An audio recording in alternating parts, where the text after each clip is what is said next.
Dear aspirants, मैं A K. रोशन एक बार फिर से आपका स्वागत करता हूं अपने इस बेहतरीन एजुकेशनल प्लेटफॉर्म दीपा एकेडमी पर।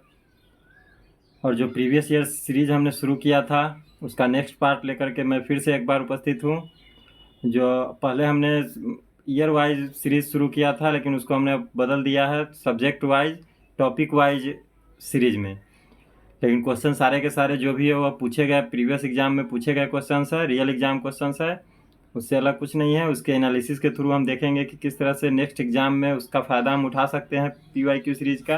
और प्रीवियस ईयर क्वेश्चन का फ़ायदा निश्चित रूप से मिलता ही मिलता है आने वाले एग्ज़ाम में। तो देर किस बात का, इस क्लास को शुरू करते हैं। और एक रिक्वेस्ट है आप सबसे कि अगर सेशन पसंद आता है तो चैनल को लाइक ज़रूर करें और सब्सक्राइब जरूर करें चैनल को, ताकि इस तरह के सेशंस लाने में हम मोटिवेट होते रहें। आपके लिए इस तरह के सेशंस बार बार आता रहे। तो चलिए बिना देर किए चलते हैं सेशन में, क्या किस तरह का क्वेश्चन हमारा आया है। तो 17वीं BPSC से हमने शुरू किया है और आगे चलेंगे इस तरह से 69वीं, फिर 68वीं, फिर 67वीं, इस तरह से प्राचीन भारत के जितने भी प्राचीन इतिहास के क्वेश्चन हो गए उसको PYQ सीरीज के थ्रू हम देखते चलेंगे किस तरह के क्वेश्चन हमारे एग्जाम में पूछे जाते हैं और पूछे जाने की संभावना है। तो पहला क्वेश्चन है, निम्नलिखित में से कौन सा प्राचीन भारत में बौद्ध शिक्षा का प्रसिद्ध केंद्र नहीं था। बौद्ध शिक्षा का केंद्र नहीं था वाला को छोड़ना है और नहीं वाला को टिक करना है। यानी नागपुर, बल्लभी, विक्रमशिला और नालंदा, इसमें से कौन बौद्ध शिक्षा का केंद्र नहीं था। तो जो भी थोड़ा जुड़े होंगे इससे सेशन सबसे तो पता होगा कि बल्लभी, विक्रमशिला और नालंदा तीनों बौद्ध शिक्षा के बहुत बड़े केंद्र थे। एक नागपुर जो था हमारा, नागपुर बौद्ध शिक्षा का केंद्र नहीं था। नागपुर जो हमारा था वह बौद्ध शिक्षा का केंद्र नहीं था। तो नागपुर हमारा बौद्ध शिक्षा का केंद्र नहीं था। एक बल्लभी जो हमारा पड़ता है गुजरात में पड़ता है। बल्लभी कहाँ पे पड़ता है? गुजरात में पड़ता है। बल्लभी हमारा गुजरात के अंतर्गत पश्चिमी गुजरात में पड़ता है। इसको पश्चिमी गुजरात बोलेंगे, पश्चिमी गुजरात में पड़ता है। गुजरात का जो मैप है इस तरह से, गुजरात का जो मैप है इस तरह से, और फिर इंडिया का मैप इस तरह से आगे बढ़ता है। यही जो क्षेत्र है यही हमारा, यहाँ पे बल्लभी पड़ता है, यहाँ पे बल्लभी पड़ता है। यह है हमारा कच्छ, कच्छ की खाड़ी यहाँ पे है। यह है हमारा कच्छ की खाड़ी, कच्छ का रण, कच्छ की खाड़ी। और यह जो हमारा है यह खंभात की खाड़ी है। तो यह तीनों ओर से अरब सागर से घिरा हुआ है। खंभात की खाड़ी, खंभात की खाड़ी, इसे हमें याद रखना है। तीनों ओर से हमारा किससे घिरा हुआ है? अरब सागर से, प्रायद्वीप है। यह बल्लभी जो है सौराष्ट्र प्रायद्वीप या काठियावाड़ क्षेत्र इसको बोला जाता है। इसको काठियावाड़, काठियावाड़ क्षेत्र बोला जाता है। काठियावाड़ क्षेत्र या सौराष्ट्र क्षेत्र बोला जाता है। पश्चिमी गुजरात में इसे सौराष्ट्र क्षेत्र बोला जाता है। काठियावाड़ क्षेत्र बोले या सौराष्ट्र क्षेत्र बोले, यहीं पे बल्लभी पड़ता है। तो बल्लभी में हमारा जो बौद्ध शिक्षा का केंद्र था, इसका स्थापना किसने किया था?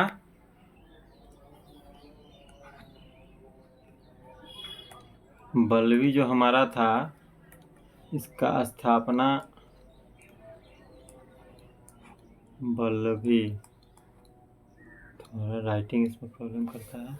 बल्लभी का स्थापक जो थे हमारा मैत्रक, मैत्रक शासक थे इसके। बल्लभी जो मैत्रक शासक जो थे हमारे, इसके संस्थापक थे। और यह जो बल्लभी जो क्षेत्र था यह बौद्ध धर्म से तो बौद्ध शिक्षा केंद्र तो था ही, लेकिन यह हीनायन बौद्ध शिक्षा केंद्र था। हीनायन बौद्ध दो ग्रुप में बट गया हमारा। हीनायन बौद्ध, हीनायन बौद्ध शिक्षा केंद्र था। हीनायन बौद्ध शिक्षा केंद्र था यह। हीनायन और महायान में मेरा बौद्ध धर्म जो है सो बट जाता है। कब? जो चतुर्थ बौद्ध संगीति जो होती है हमारी, चतुर्थ बौद्ध संगीति जो होती है,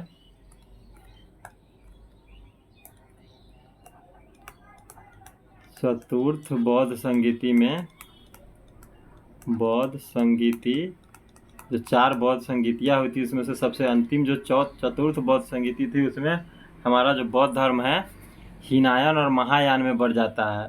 चतुर्थ बौद्ध संगीतियाँ किसके काल में? कनिष्क के काल, कनिष्क जो राजा थे उसके काल में कश्मीर में। कहाँ पे हुआ था?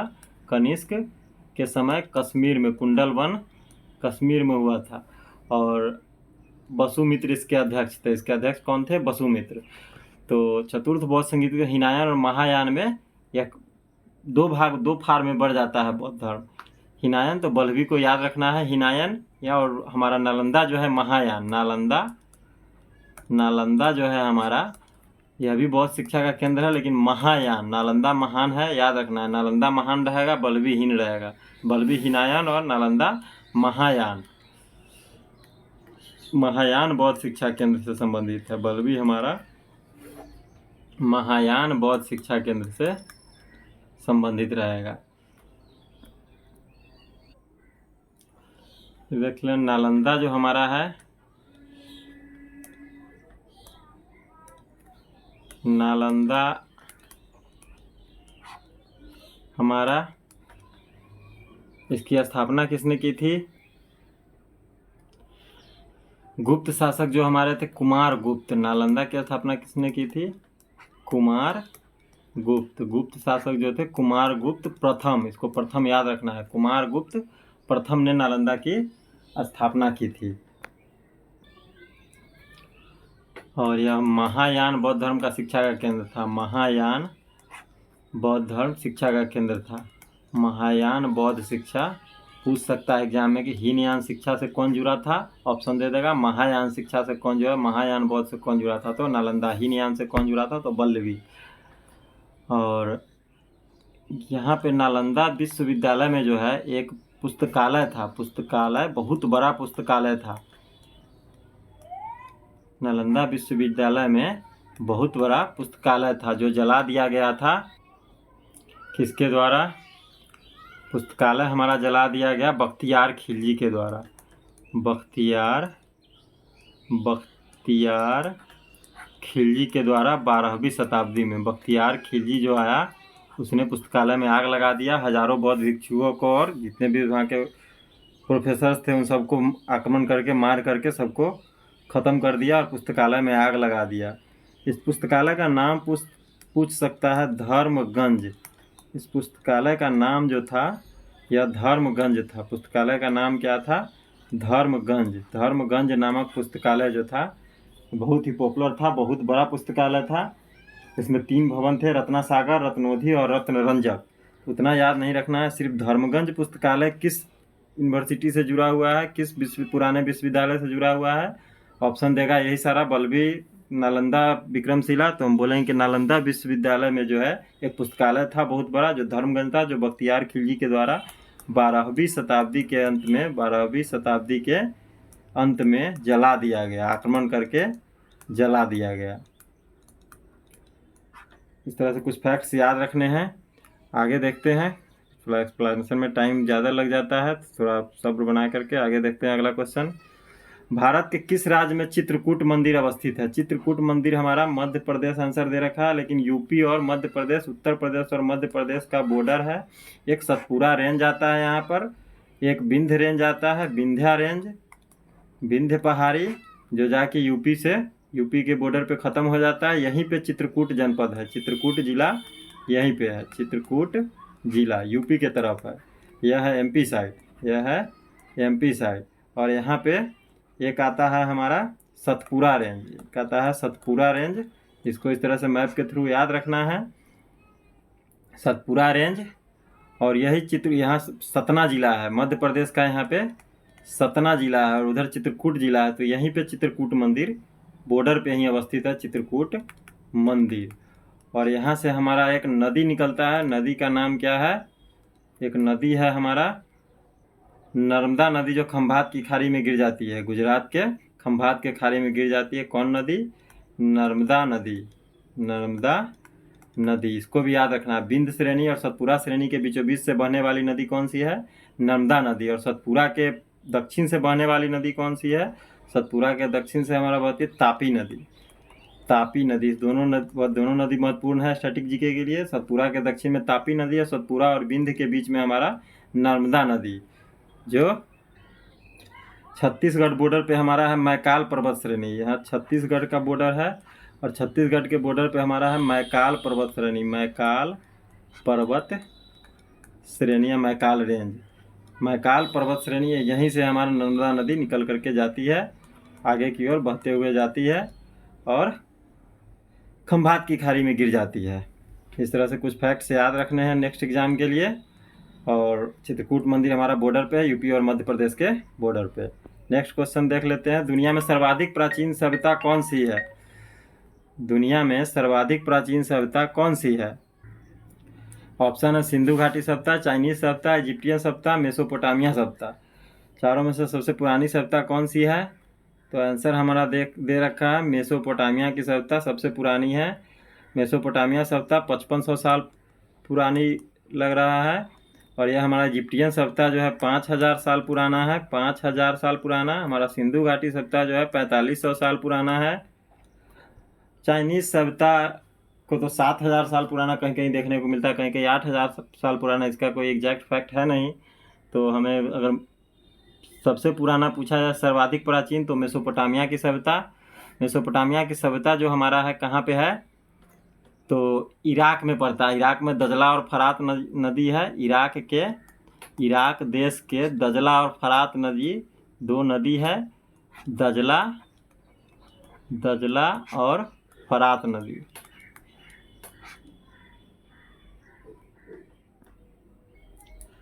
टिग्रिस और यूफ्रेटस नदी। टिग्रिस नदी इसको बोला जाता है, टिग्रिस रिवर। इसको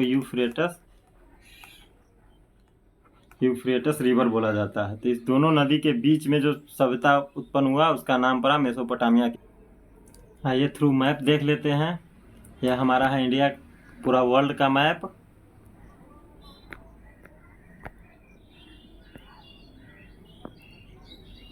इसमें हम देखेंगे यह जो हमारा देश है यही इराक देश है। यही हमारा क्या है? इराक कंट्री है, इराक। और यहीं पे हमारा क्या पड़ जाता है? यहीं पे हमारा एक नदी आता है यहाँ से, यहाँ पे, और एक नदी यहाँ से आता है ऐसे, यहाँ पे मिल जाता है दोनों नदी इस बॉर्डर पे। तो कुवैत, सीरिया और इराक, यह है सीरिया। यह जो कंट्री है यह सीरिया है। यह छोटा सा कंट्री यहाँ पे दिख रहा है, यह कुवैत है। तो ये सारा क्षेत्र लेकर के मेसोपोटामिया की सभ्यता बनाता है। यह है दजला नदी, यह दजला यानी टिग्रिस नदी। यह है फरात नदी, यह है फरात नदी। यह है दजला, यह है फरात रिवर। दजला और फरात रिवर, इसी के बीच में मेसोपोटामिया के सभ्यता का जन्म हुआ था। यह है हमारा फारस की खाड़ी। यह जो पानी का बाउंड्री जो दिख रहा है, यह पानी वाला क्षेत्र, यह हमारा है फारस की खाड़ी। यह हमारा है फारस की खाड़ी, फारस की खाड़ी। और यहाँ हमारा है कच्छ की खाड़ी। कच्छ की खाड़ी हमारा गुजरात में पड़ता है। यहाँ पे कच्छ की खाड़ी, यहाँ से सीधा पश्चिम की ओर चलेंगे तो हमें मिल जाएगा ओमान की खाड़ी। हमें क्या मिलेगा यहाँ पे? ओमान की खाड़ी। जब इसके सामने जब पश्चिमी एशिया से संपर्क करने जाएगा तो ओमान की खाड़ी होते हुए जाएगा। यहाँ पे हमारा क्या मिलेगा? ओमान की खाड़ी। इसको नोट कर लेना है, अगर मैप हो तो मैप पर भी ध्यान देना है। ओमान की खाड़ी। और ये बीच वाला जो हॉर्मुज जल संधि है, बीच वाला जो लगता है दोनों सटा हुआ, यहाँ भी छोटा सा जल क्षेत्र है जो दोनों को जोड़ता है आपस में। ओमान की खाड़ी और फारस की खाड़ी को कौन जोड़ता है? जहाँ में क्वेश्चन बना हुआ है, बनेगा भी। यह हमारा फारस की खाड़ी, यह हमारा ओमान की खाड़ी। दोनों को कौन जोड़ता है? कौन जल संधि?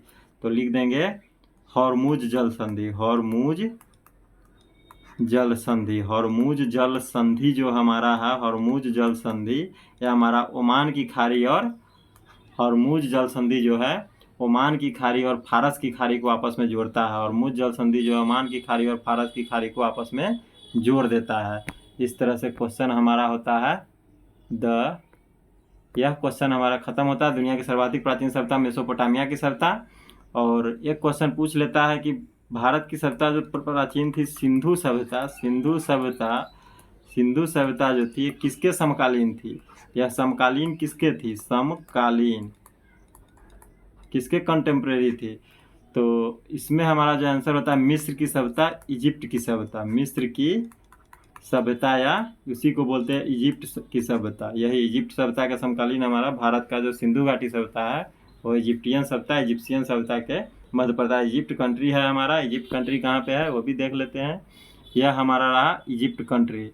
यह जो क्षेत्र है यह हमारा रहा इजिप्ट कंट्री।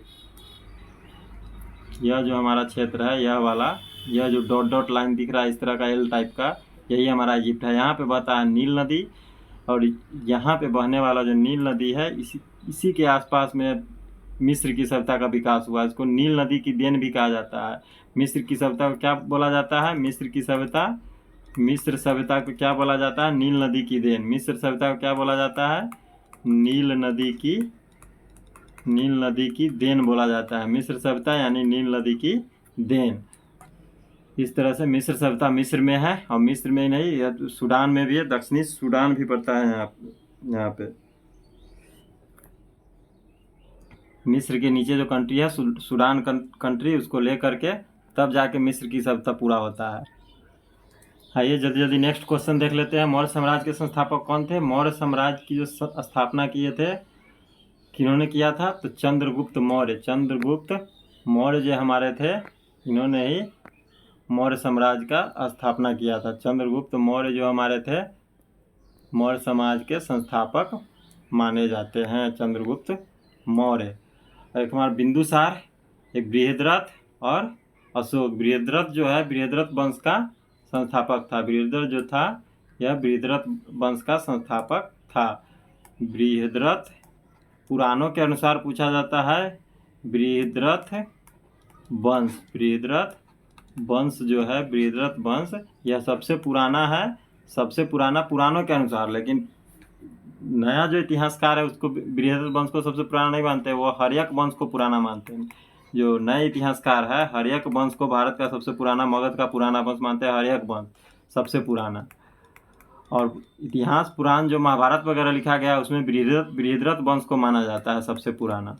तो दोनों से पूछता है, क्वेश्चन में दिया रहता है कि पुराण इतिहास महाभारत के अनुसार या इतिहासकारों के अनुसार। तो इतिहासकारों के अनुसार हर्यक वंश सबसे पुराना, और पुराण और महाभारत के अनुसार बृहद्रथ वंश सबसे पुराना हो जाएगा।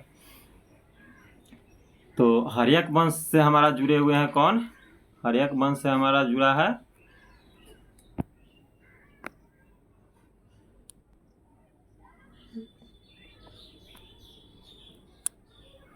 हर्यक वंश से हमारा कौन जुड़ा है?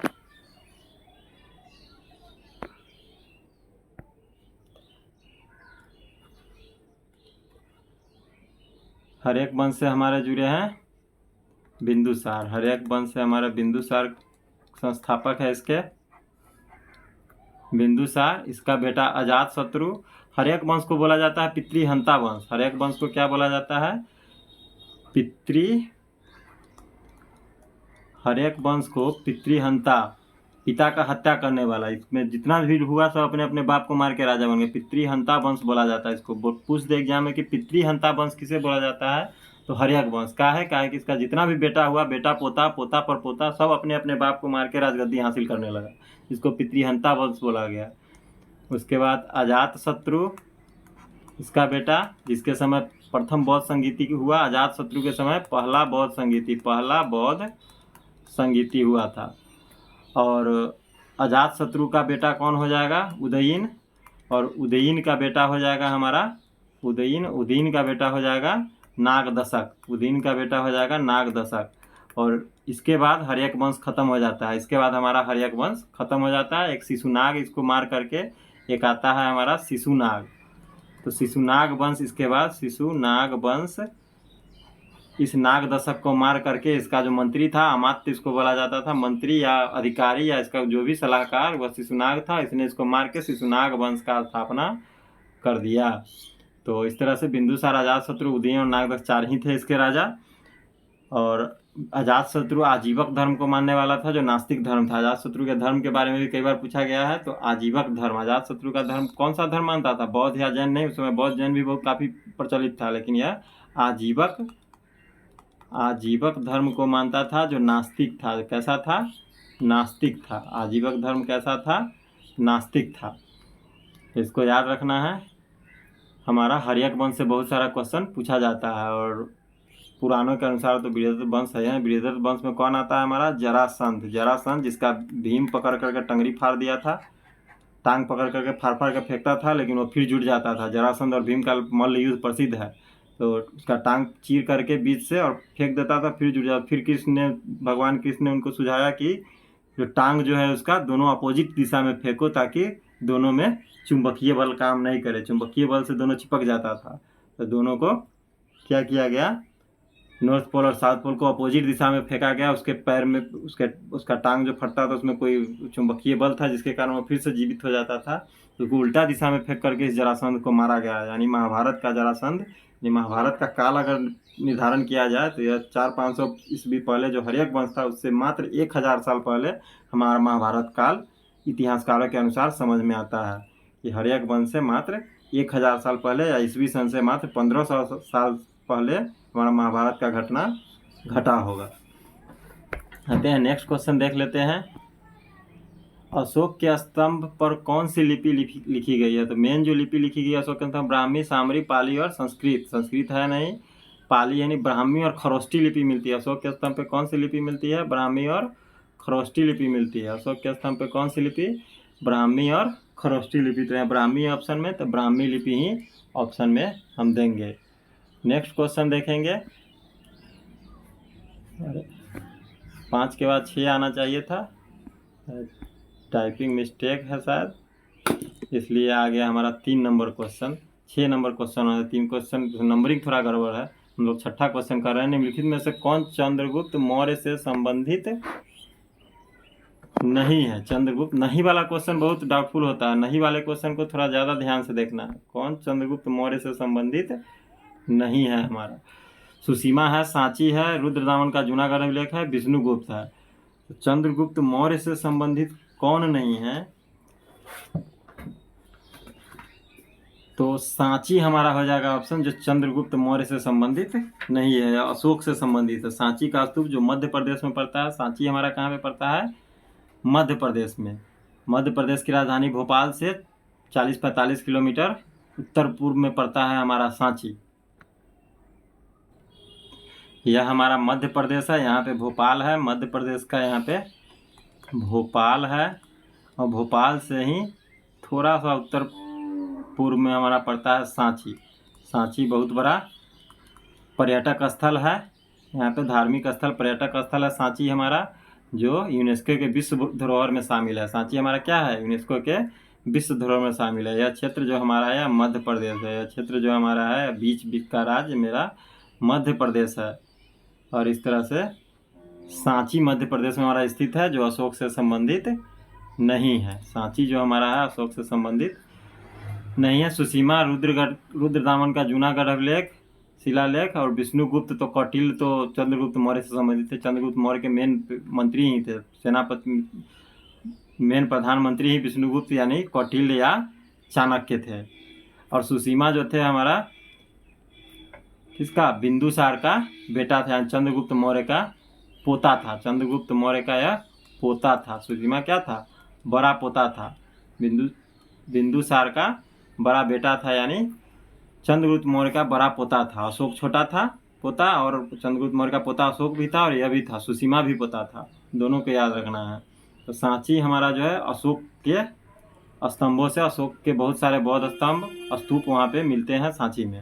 अगला क्वेश्चन देख लेते हैं जो हमारा होने वाला है 4 नंबर नहीं 7 नंबर क्वेश्चन। क्वेश्चन थोड़ा नंबरिंग गड़बड़ हो गया। 7 नंबर क्वेश्चन है, सिंधु घाटी सभ्यता के प्रमुख नगर का नाम क्या है जिसकी पश्चिमी एशिया से व्यापारिक संबंध थे? सिंधु घाटी सभ्यता के प्रमुख नगर का नाम जिसका पश्चिमी एशिया से व्यापारिक संबंध थे, तो हमें पता है कि व्यापारिक संबंध के लिए कौन जाना जाता है? व्यापारिक संबंध के लिए हमारा कौन जाना जाता है? तो एकमात्र लोथल जो बंदरगाह शहर था वही हमारा व्यापारिक शहर के लिए जाना जाता है, क्योंकि समुद्र से व्यापार होता था। तो समुद्र से व्यापार होने के लिए बंदरगाह होना जरूरी है। बंदरगाह कहाँ पे था हमारा? लोथल में बंदरगाह था। बंदरगाह कहाँ पे था? लोथल में बंदरगाह था।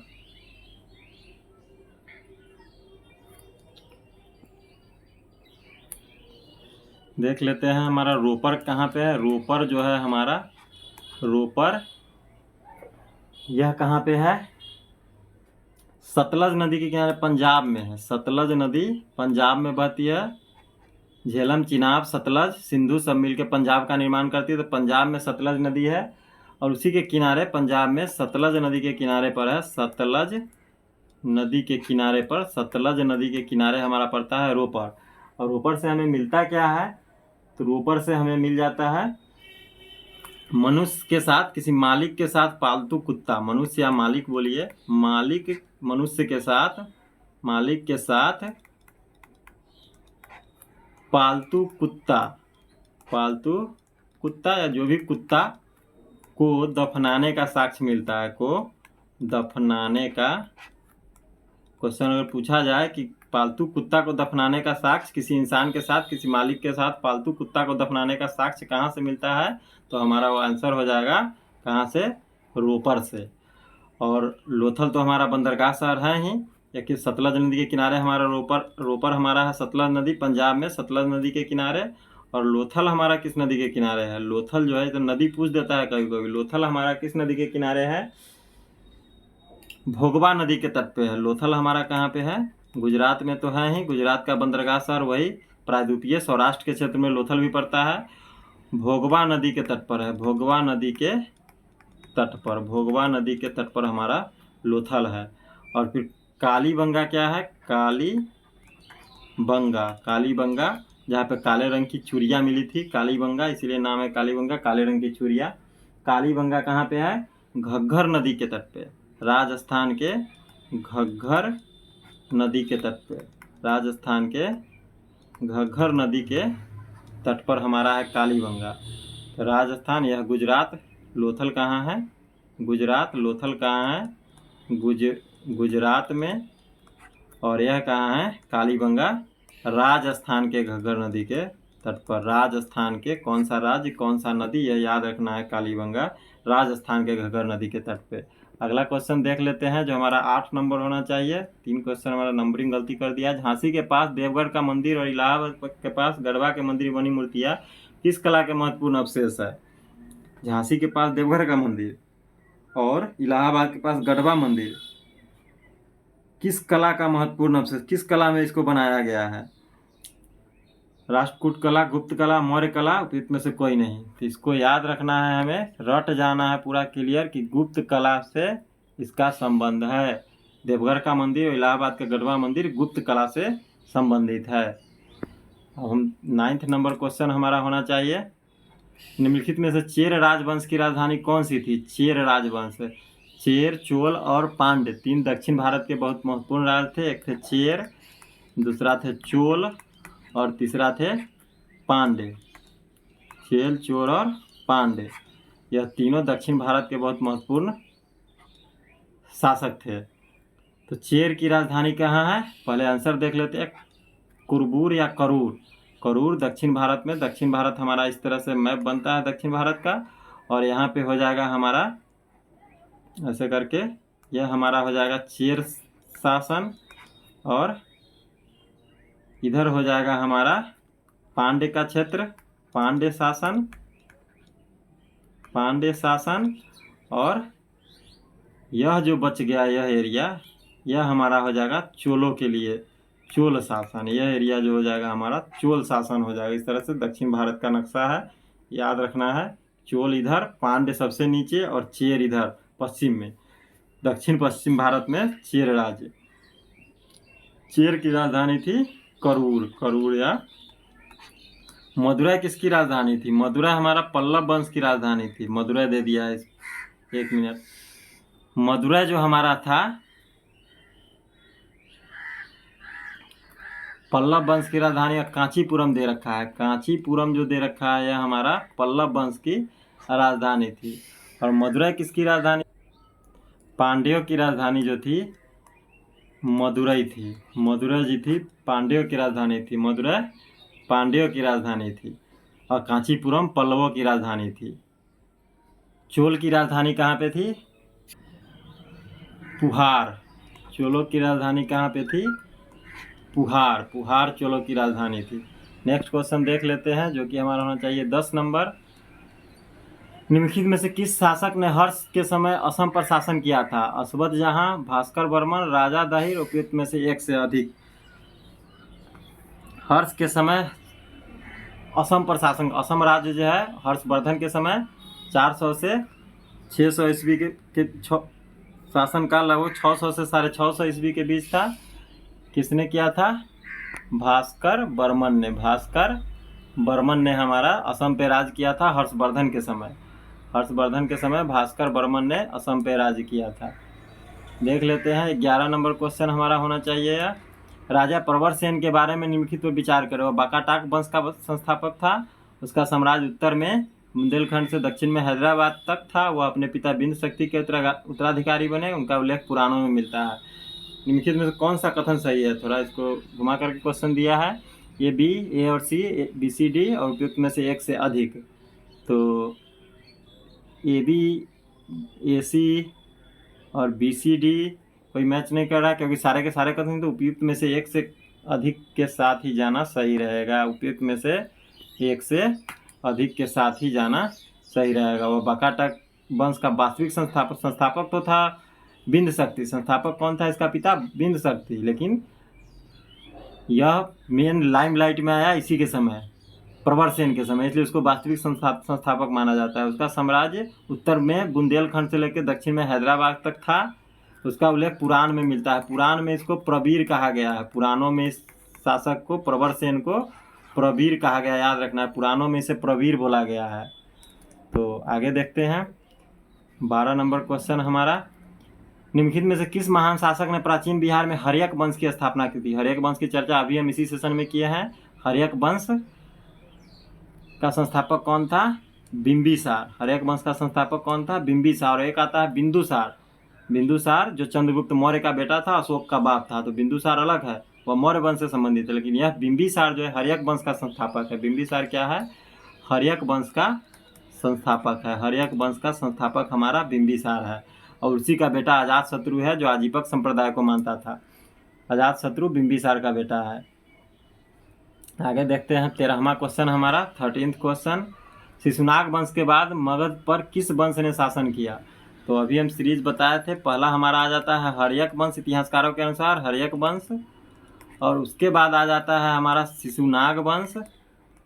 शिशुनाग वंश जो हर्यक वंश के लास्ट शासक नाग दशक को मार करके शिशुनाग वंश बसा दिया। और इसको खत्म करके कौन आ गया? हमारा नंद वंश।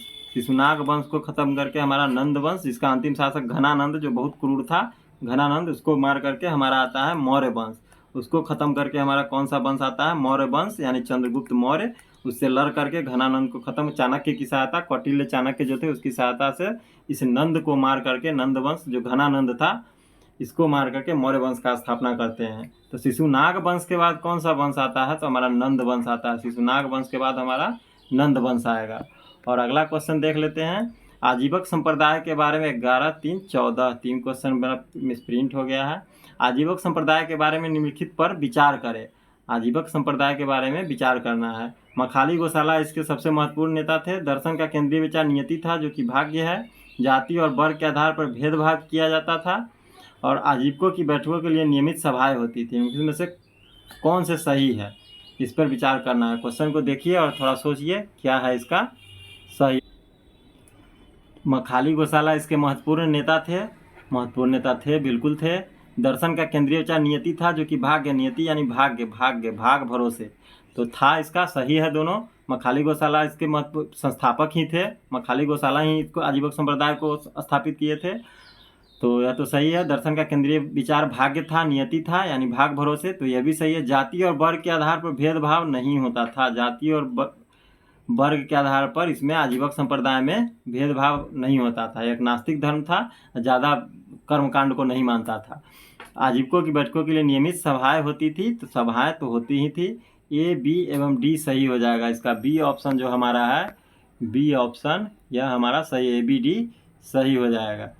तो आजीवक संप्रदाय जो थे हमारा, आजीवक संप्रदाय यह एक दिगंबर यानी नग्न अवस्था में घूमने वाले संप्रदाय थे। यह दिगंबर अवस्था यानी नग्न अवस्था में घूमते थे और काफ़ी कठोर तपस्या करते थे। नग्न अवस्था में इसके संत रहते थे। इससे जुड़े हुए जो भी महान संत होते थे नग्नावस्था में रहते थे और कठिन साधना करते थे, कठिन साधना में लीन रहते थे, कठिन साधना में लीन रहते थे।